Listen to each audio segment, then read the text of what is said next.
Shikues, ndërrojmë sërish së bashku me këto tre testeve do t'jemi në vimësi me studimin e gramatikës së gjuhës gjermane. Jemi me nivelin A1.2. Fillimisht do t'ju përshëndesim. Mirë se vini sërish në serin tuaj të willkommen zurück zu ihrer neuen Serie. Dhe do të kalojmë tek kjo tre teste jona. Herë kemi të bëjmë me këtë tematik e dëgjojmë në gjermanisht do të lexohet kështu. Temporale Präpositionen vor, nach. Herë jemi me këtë emër, prepozicion.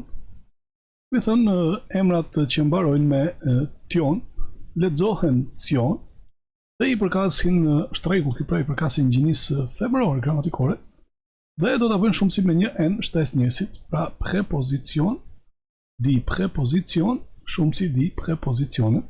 Dhe këtu bëhet fjalë për parafjalët. Dhe ka marrë këtë mbiemër Temporale Präpositionen. Kemi thënë që mbiemri që i përcaktohet një emri të numrit shumës, normalisht kur vinë, domethënë si terma, vinë në rastin emëror, dhe pikërisht këto mbiemra, kur i përcaktohen një emri të numrit shumës në rastin emëror, këtu jemi me trajtën e pashquar, pra parafjalë, temporale apo kohore, që kanë të bëjnë me kohën. Dhe në këtë rast do të marrin pikërisht mbaresën e këto mbiemra që i përcaktohen pikërisht emrave të numrit shumës në rasën emërore. Në trajtën e pashquar shumë e rëndësishme të theksohet trajta. Dhe kjo do të vlejë edhe për rasën kallëzore. Trajtën e pashquar, kurse në trajtën e shquar do të ndryshojë çështja, më konkretisht mbiemrat që i përcaktohen emrave. Në trajtën e shquar, konkretisht një emër të numrit shumës do të marrin mbaresën n. Pra, trajtet e tyre grundform do të marrin mbaresën n në fakt në të gjitha rastet. Kurse kujdes këtu pra në rasën emërore dhe në rasën kallëzore do të marrë pra një mbiemër që i përcaktohet një emri të numrit shumës në rasën emërore dhe kallëzore në trajtën e pashquar.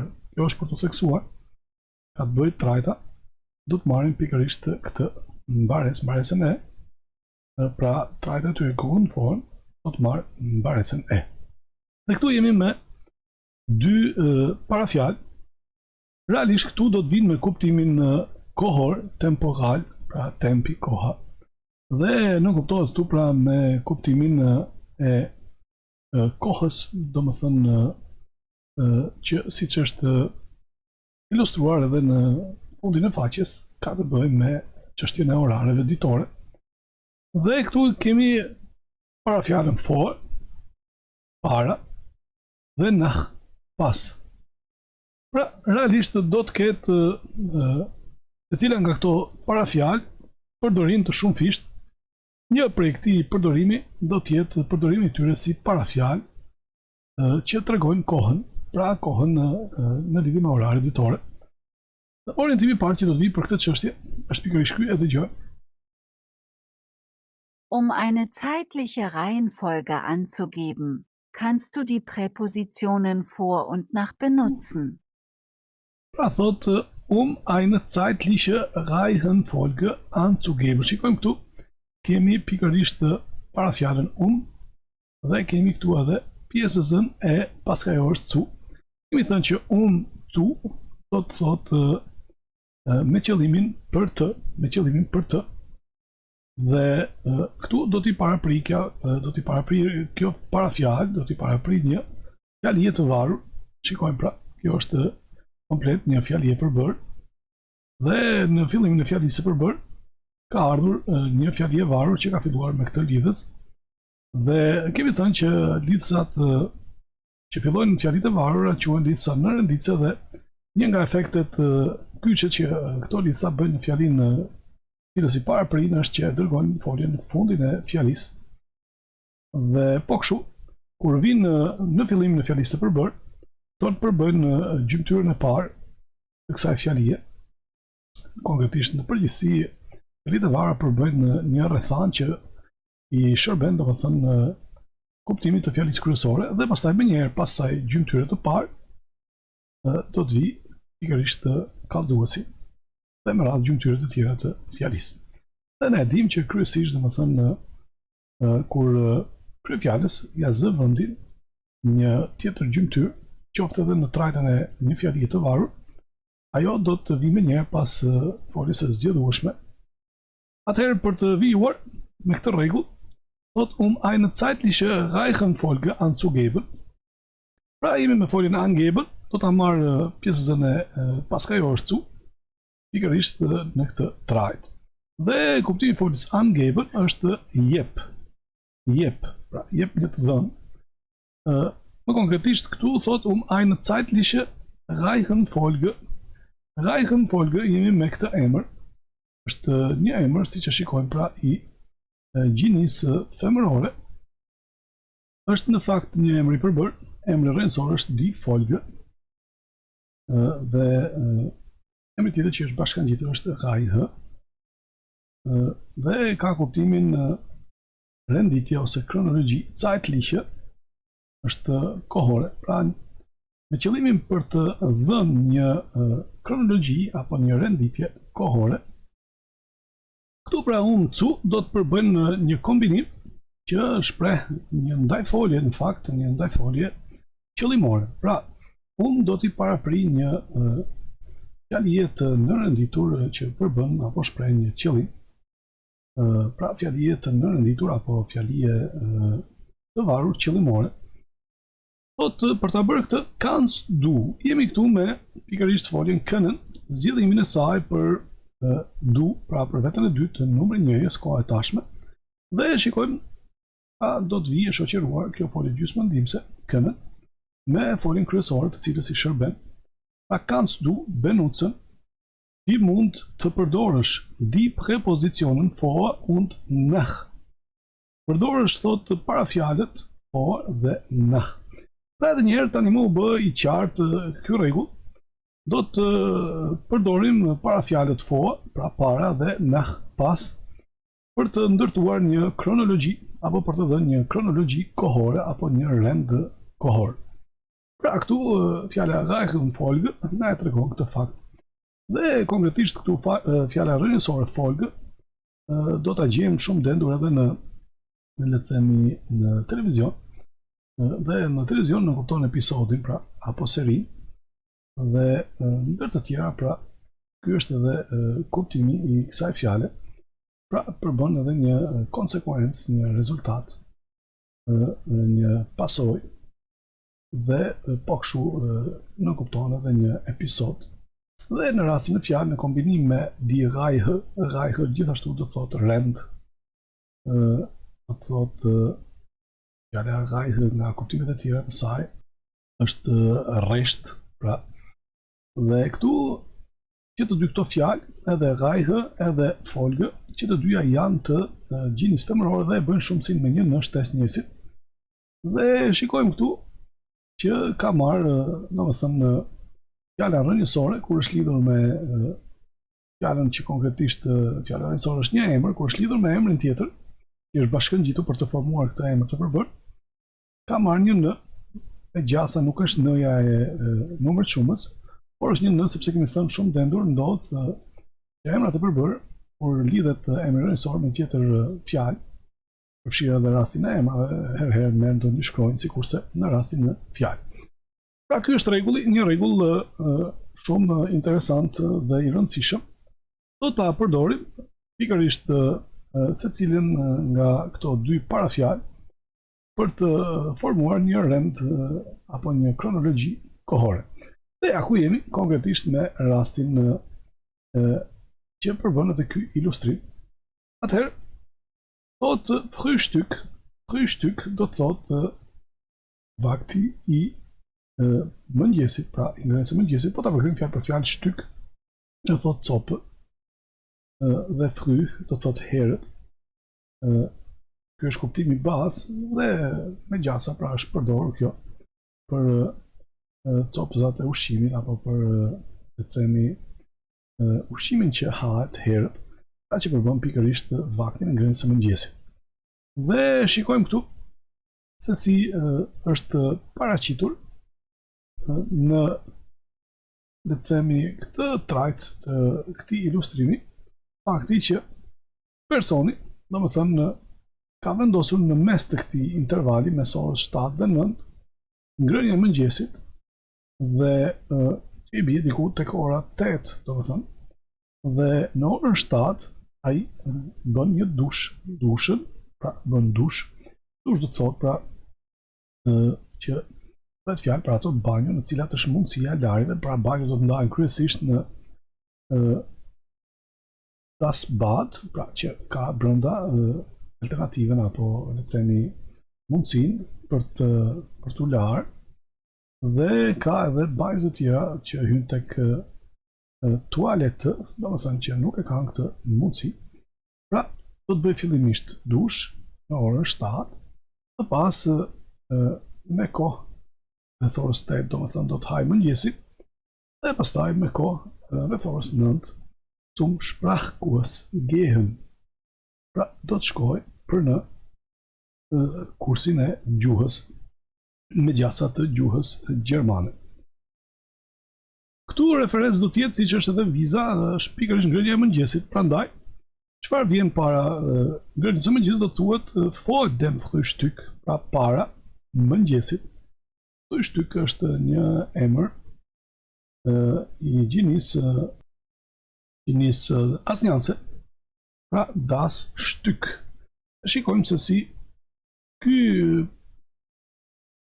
domethënë kjo parafjala vor, i biceku në fakt që bashkë me parafjalën nach përbëjnë parafjalë të cilat domethënë kur nënkuptojnë vendodhjen në kohë, këtu në këtë rast të më mirë një vendodhje në kohë përbën një rrethanor kohe, në këtë rast do ta bëjnë emrin që vjen pas tyre, në rastës danore, dhe së këtemi emri das Frühstück do të bëhet dem Frühstück.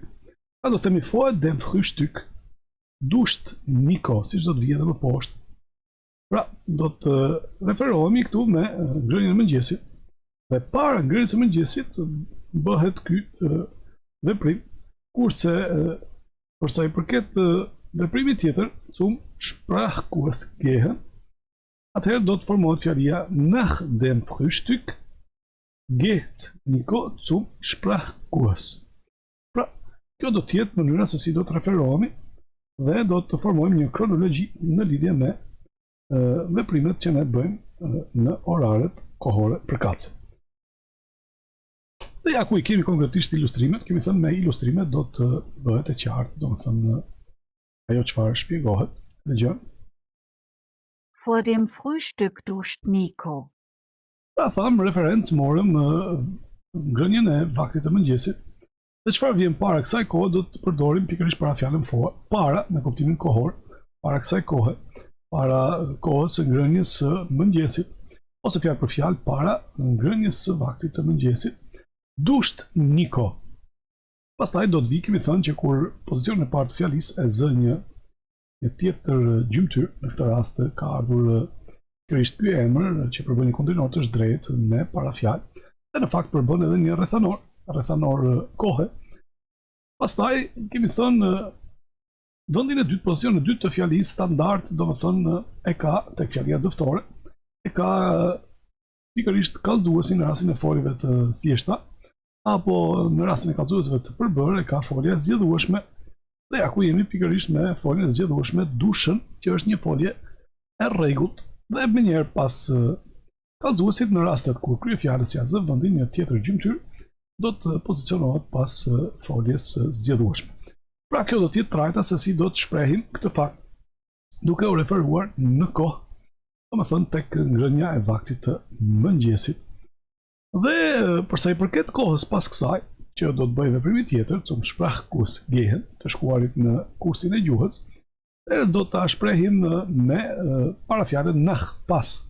Dhe do të themi nach, pra thamë që kur përbën secila nga këto parafjalë vor dhe nach në rrethanor kohe, do ta bëj emrin që vjen pas saj, secila nga këto parafjalë të rastës dhanore, dhe ja ku jemi pra me sërish me dhanore nach dem Frühstück. Tani më pas ngrënies së vaktit të mëngjesit, geht, vendi i dytë, që është tanë pozicioni 2, pozicion standard, do të mbetet për kallëzuesin. Në këtë rast kemi këtë folje, kallëzues të thjesht që përbëhet nga folja gehen. Do të zgjedhohet folja gehen. E dim që është një folje, domethënë në kohën e tashme është e rregullt, ama është nga folja e çrregullta sepse do të ketë çrregullim në kohën e pakryer. Dhe më pas këtu është sjellur, mund të sillej edhe Niko, por është sjellur Eja si kronologji, pra duke u ditur se cili është personi që vijon të bëj këto veprime. Prandaj në këtë rast më mirë është të sillet për emri vetor zëvendësues i këtij emri, pra që është Eja. Niko është ai. Geht er, pastaj zum Sprachkurs. Pra Eja është kryefjala në këtë rast. Dhe vlen ajo që u tha më sipër, kryefjala nëse vendin e saj e zë një gjymtyr tjetër, në këtë rast ky rrethanor kohe, e kryefjala do të vendoset më njëherë pas kallëzuesit dhe pastaj vijon pjesa tjetër e gjymtyrës të fjalisë.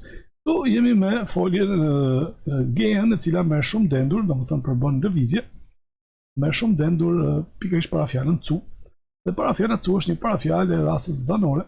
Ta bëj emër që vjen pas saj të rastës danore, dhe këtu në këtë rast kemi Sprachkurs, der Sprachkurs, një emër i gjinisë mashkullore, që në rastën danore do të marrë pikërisht në trajtën e shquar numër 1-s, do të marrë nyjen e shquar dem, dhe parafjala cu është nga parafjalët që pëson shkrirje kur vjen kjo nyje cu plus dem bëhet cum. Në fakt pëson shkrirje edhe kur vjen nyja dea me rë në fund dhe bëhet cua. Pra, shikojmë se si e formojmë përmes këtyre parafjalëve një kronologji të thjeshtë të këtij tipi, duke u referuar domethënë në një le të themi veprim të ndërmjetët. Dhe do të vijojmë më tutje, po në këtë kontekst me një tjetër orientim që ka të bëjë me këtë çështje, çështjen e parafjalëve të kohës vor, para dhe nach, pas. Wenn man vor und nach verwendet, um eine Zeitangabe zu machen, stehen der Artikel und das Nomen danach immer im Dativ. Pra, da jep rregullin që e cekëm, thot, wenn man vor und nach verwendet. Këtu kemi pra të bëjmë me një fjali të përbërë. Dhe një fjali e përbërë nga plot 3 fjali. 2 fjali të varura, kjo është e para, dhe e dyta është kjo. Dhe pastaj është fjalia kryesore. Pra, një shembull tipik për fjalinë e madhe të përbërë të gjuhës gjermane. Dhe nëse do t'i përgjigjemi rregullit dhe do të studiojmë domethënë aspektin sintaksor, do ta kemi të thjeshtë për të formuar një fjali të le të themi të këtyre përmasave ose të kësaj përmase. Fillimisht do të vi fjalia e varur wenn man, që është kushtore. Pra, nëse me kushtin që man vor und nach verwendet. Pra, kjo është e para, fjalia kushtore. Nëse personi përdor verwendet, shikojmë çfarë bën lidhsa në renditse në fjalinë e varur, e dërgon foljen në fundin e saj. Wenn man vor und nach verwendet. Shumë e thjeshtë, domethënë çdo gjë mbetet sikurse në fjalinë kryesore, përveç se foljes. Në fjalinë e varur, e vetmja gjë që zhvendoset në fundin e saj është folja, konkretisht është folja e zgjedhueshme, ajo që do të zhvendoset. Nëse kemi një folje të thjeshtë, është vetëm ajo. Nëse kemi një folje të përbërë, e dim që në fundin e fjalisë do të qëndrojë pjesa e dytë e foljes së përbërë, dhe automatikisht pas kësaj folje do të shkojë edhe folja e zgjedhueshme. Pra në këtë rast çfarë thotë? Nëse personi verwendet, wenn man, nëse personi përdor, shikojmë këtu folja verwenden, zgjedhimi i saj për, kemi thënë, pra për emrin i pacaktuar man, është ekuivalent me eja, ai, por në fakt kuptimi është edhe ajo, por nga aspekti gramatikor do të zëvendësohet me eja. Pra, dhe automatikisht do të jetë zgjedhimi i foljes që merr ky përemër i pacaktuar, sikurse zgjedhimi vetes së tretë numri 1-s, në këtë rast në kohën e tashme. Dhe e shikojmë kjo folje shumë e rëndësishme. Kjo është tema e foljes verwenden. Paska në fundin e temës së saj shkronjën d. Prandaj këtu, edhe pse është folje e rregullt, kur të zgjedhohet, do të marrë para mbarjes së standarde edhe zanoren e. Kjo funksionon kështu me të gjitha foljet e rregullta që kanë shkronjën të fundit të temës së tyre, shkronjën d, shkronjën t, herëherë shkronjën n, herëherë një akumulim bashkëtingëlorësh. Dhe kjo me gjasa, pra edhe siç është edhe sqaruar në disa prej tretesave tona, është me qëllim që të lexohet, domethënë sa më thjesht, sepse përndryshe do të ishte vështirë, për shembull nëse do themi verwendet, është vështirë, kurse kur themi verwendet, herë lehtësohet të lexuarit e kësaj fjale. Dhe automatikisht edhe tingëllimi i saj është më i thjesht në veshin e dëgjuesit. Dhe thotë nëse personi përdor vor und nach, pra to parafjalë, e kemi fjalën në kontekstin e kohës. Eine Zeitangabe zu machen. Zeitangabe do të thotë të dhënë kohore, por mund ta përkthejmë edhe rrethanor kohe, ta përkthejmë edhe ndaj folje kohe, por edhe të dhënë kohore. Pra, zu tham, pra, edhe këtu kemi një fjali të varur që fillon me këtë lidhës, në fakt është një lloj parafjale, cila do të vi para kësaj fjalie të varur, dhe tham së bashku me pjesësën cu, që në këtë rast përbën pjesësën e paskajorës për të cu, kemi të bëjmë me një kombinim që përbën në vetvete një ndajfolje qëllimore. Pra, do të parapri, kur vjen bashkë me pjesësën cu të paskajorës, do t'i parapri një fjalie të varur qëllimore. Dhe shikojmë sërish, pra, cili është efekti që ka bërë, do t'a dërgoj foljen në fundin e fjalisë. Dhe në rastin e foljeve të thjeshta, që nuk marrin parashtesë të ndashme, do të pozicionohet pjesësa cu para foljes. Dhe do të vi folja këtu, si që shikojmë në paskajorën e saj. Eine Zeitangabe zu machen, për të bërë një rrethanor kohe, ose rrethan kohe, ose për të bërë një spikatje, një të dhëmë që të regon kohë. A këto mund t'jenë përkthimet e mundshme, por ne mund t'a përkthejmë drejt për drejt një rrethan kohe, pra për të bërë një rrethan kohe, për të formuar një rrethan kohe. Pra nëse personi përdor parafjalën vor dhe parafjalën nach në kontekstin e përdorimit të tyre si rrethanor kohe, pra e tregon eine Zeitangabe zu machen, për të bërë një rrethanor kohe, stehen der Artikel, këtu do të vi fjalia kryesore. Shikojmë, pra, fjalia kryesore ka ardhur pikërisht në fund. Dhe efekti e kemi cekur edhe më herët, efekti që bën fjalia e varur, nëse vjen para fjalisë kryesore, është do të konsiderohet e gjitha ajo si gjymtyre para fjalisë. E gjitha kjo konsiderohet si gjymtyre para fjalisë. Që do të thotë fjalia e varur në edhimi shërben fjalisë kryesore, nuk ka kuptim nëse vjen më vete. Kurse fjalia kryesore ka kuptim edhe nëse vjen më vete.